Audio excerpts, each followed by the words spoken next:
All right, well, welcome everyone. Happy 2019. Welcome back to Melissa's Kitchen. For those people who've never been here, welcome to your first many things we got exciting going on. I remember a couple months ago I went to Faye and go, Faye, a lot of people commented and said they missed you. And this was like, how long ago? 3 or 4 years ago? I think it was 2 years. Okay, or 2 years ago. Whatever the case was, I had a request to bring her back. Actually, who here in the audience was here when Faye was up joining us? So there's only a handful of you. So you guys are in for a treat because Faye has been my good friend. And your Kerr, where's your Kerr? He's always with the camera somewhere. There he is back there.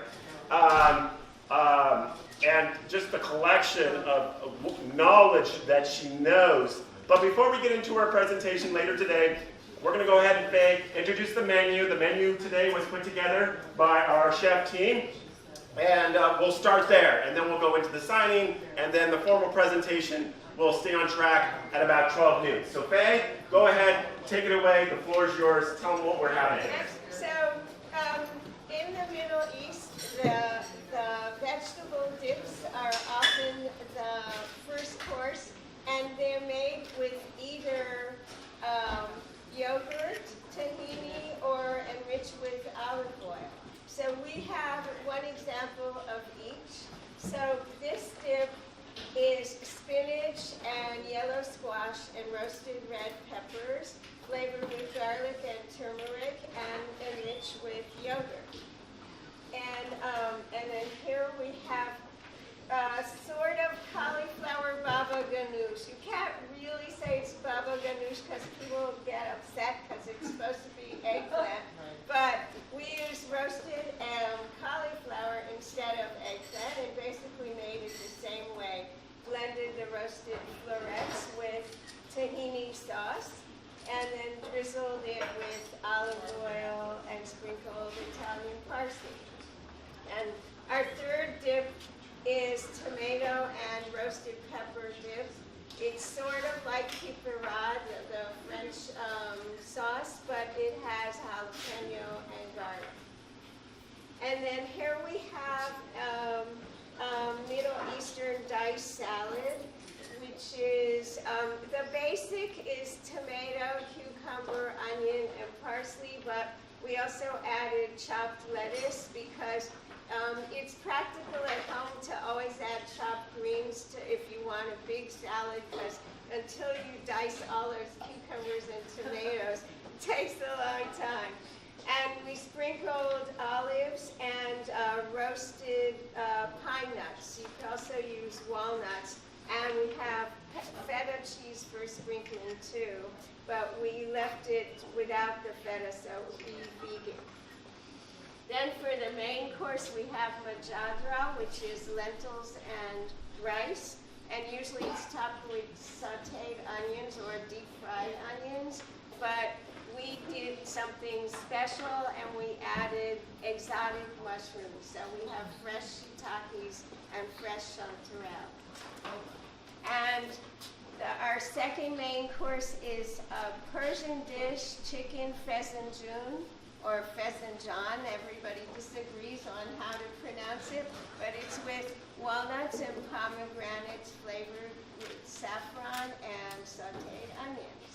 And people say it's complicated to make, but it's actually really easy. I think it was complicated in the old days when people squeezed all the pomegranates, but this is with pomegranate molasses, so it's easy, and use a food processor for the walnuts, so it takes no time.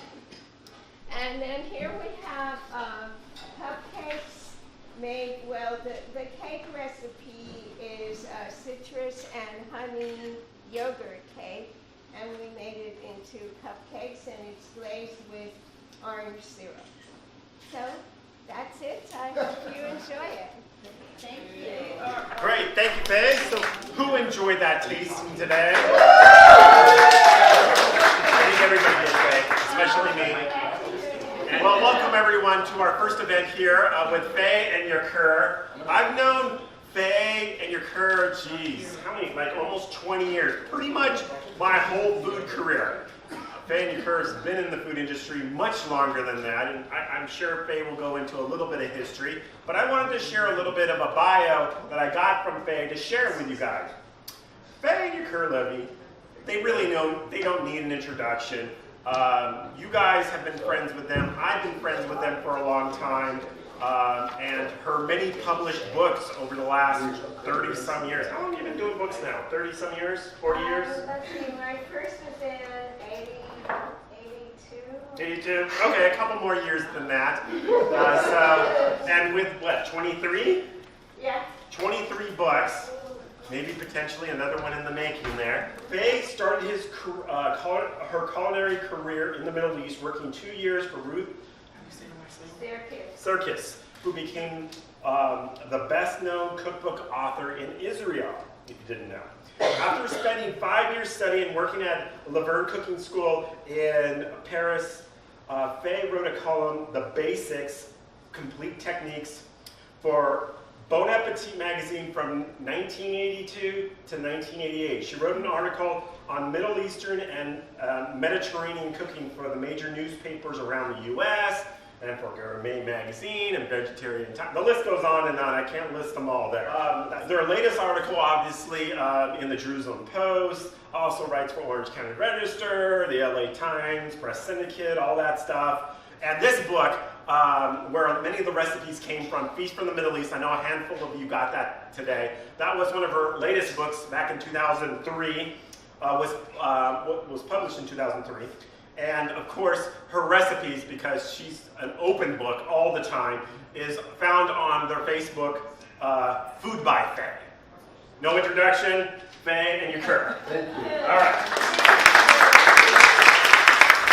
So I started learning how to cook in the Middle East because I moved there when I was 18, didn't know how to cook, and I thought, now what do I do?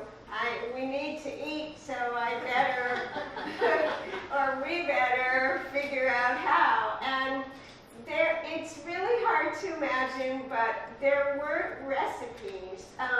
In Israel, there were maybe 3 or 4 cookbooks in Hebrew, and the ones available in English, the ingredients didn't really, they weren't really available in Israel, so they weren't suitable. So mostly I asked people how you cook.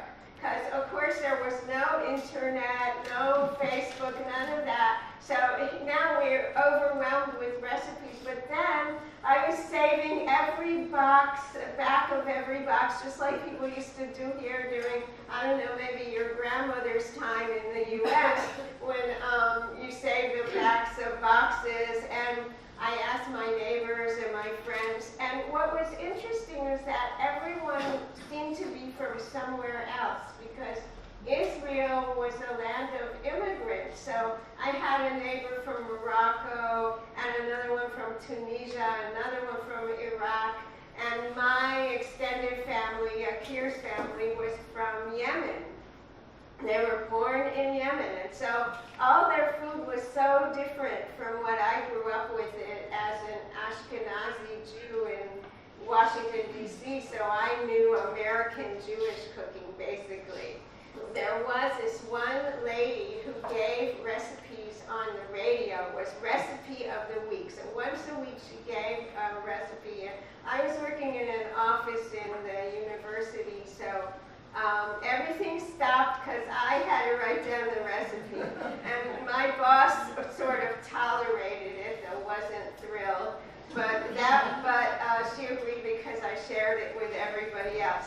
So then I thought, if I write to this lady and work for her, I could really learn a lot. So I did, and that was Ruth Serkis. So I worked for her for 2 years. And so, but you don't have to be in Israel to learn Middle Eastern cooking, though it's a really great place to do it, because we are really lucky. We have Little Arabia, and that's in Anaheim, right next to Disneyland. And so a really good thing to do is to go there and spend a day there, go to the restaurants, the pastry shops.